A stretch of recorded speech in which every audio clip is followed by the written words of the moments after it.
I pulled into the parking lot of the shopping mall, and I spotted her right away. A terry cloth turban covered her bald head. Her face was sunken. I could almost feel her exhaustion and defeat. She was walking towards the furniture store in the strip mall. Her pace matched that of a turtle. I stopped my car to let her cross. She looked both ways for cars trying to pass. I motioned for her to go ahead. As I watched her make her way into the store, I was transported back 20 years.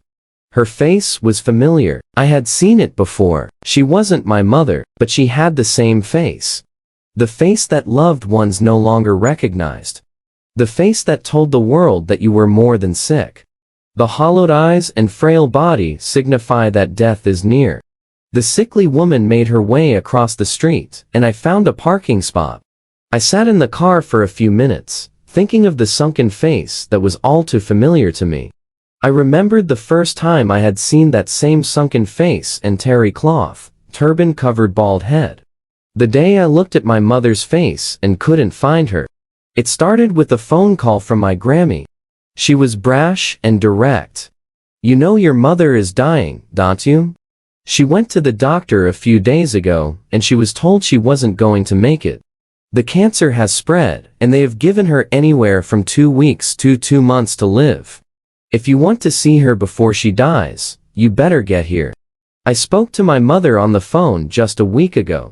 She had told me that at her last doctor visit the doctor told her that her cancer was gone. The chemo had worked, and she would be going back to work in 6 weeks. She lied. I lived 1,200 miles away. I was working a full-time job in a sock factory and was a full-time college student. I was barely making it. Still, I knew somehow that I was going. I called my younger sister and brother. Maybe they would go too. My brother decided that he was not going to go. I understood. Our mother didn't raise us. Right after he was born, parents divorced and our father was granted custody.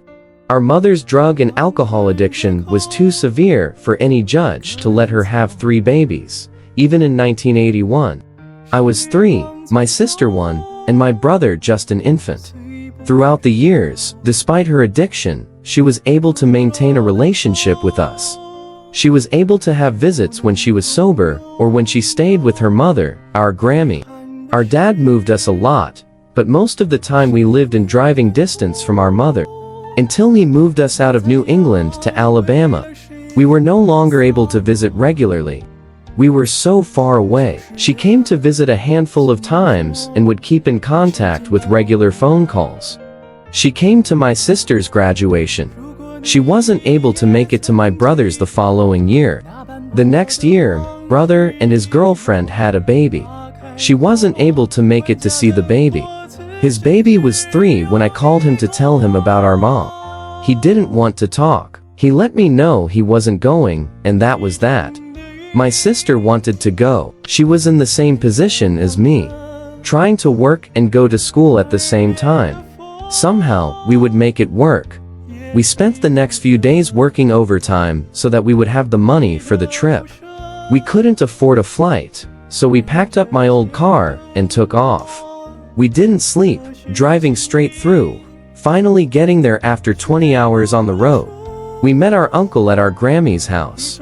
Grammy wasn't well and wasn't able to leave her home. We barely knew our uncle, but he was nice and wanted to do what he could to help. He took us to the hospital where she was staying. He warned us that she looked different than we would remember. It had been 5 years since I had seen her in person. He was trying to prepare us. I worried about my sister. I was always the older, stronger one. I was able to control my emotions.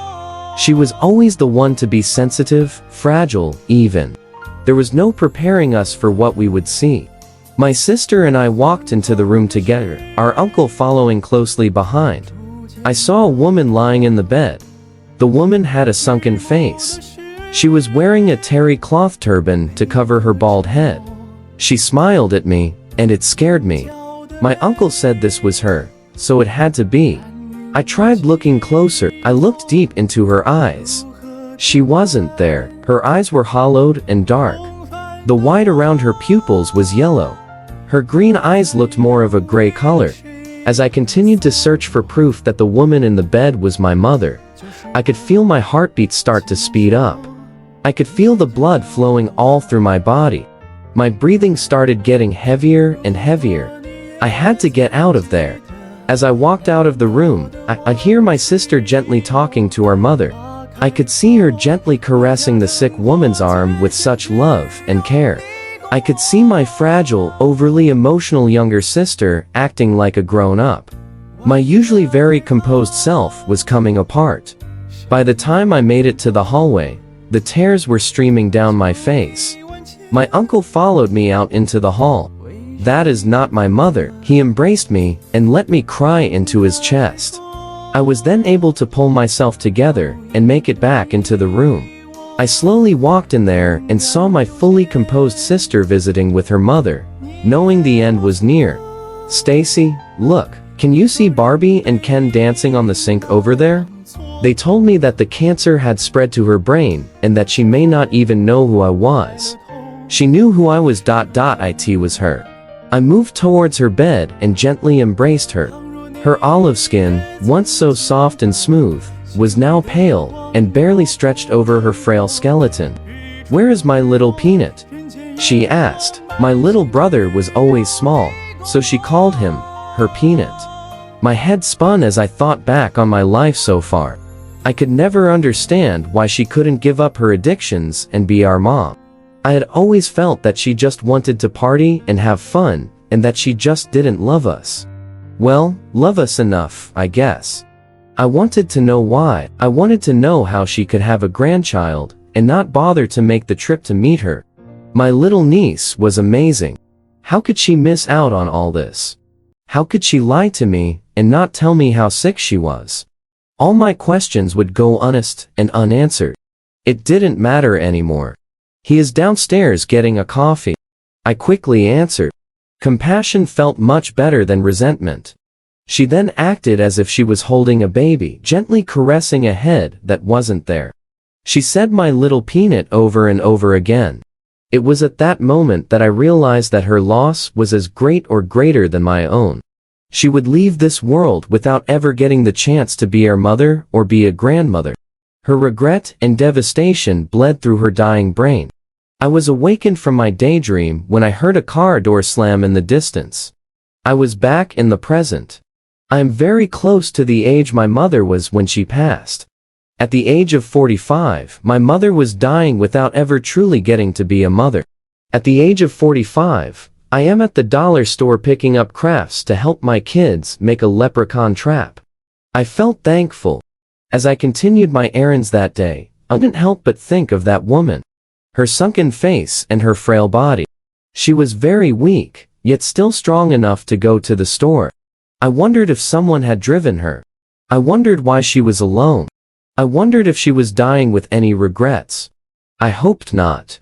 That weekend, I savored every moment with my children. Some questions will never be answered. Some things I will never understand. The consequences of my mother's actions and choices were far too great for me to repeat. Gratitude and inner peace served me better than the answers and the understanding ever will.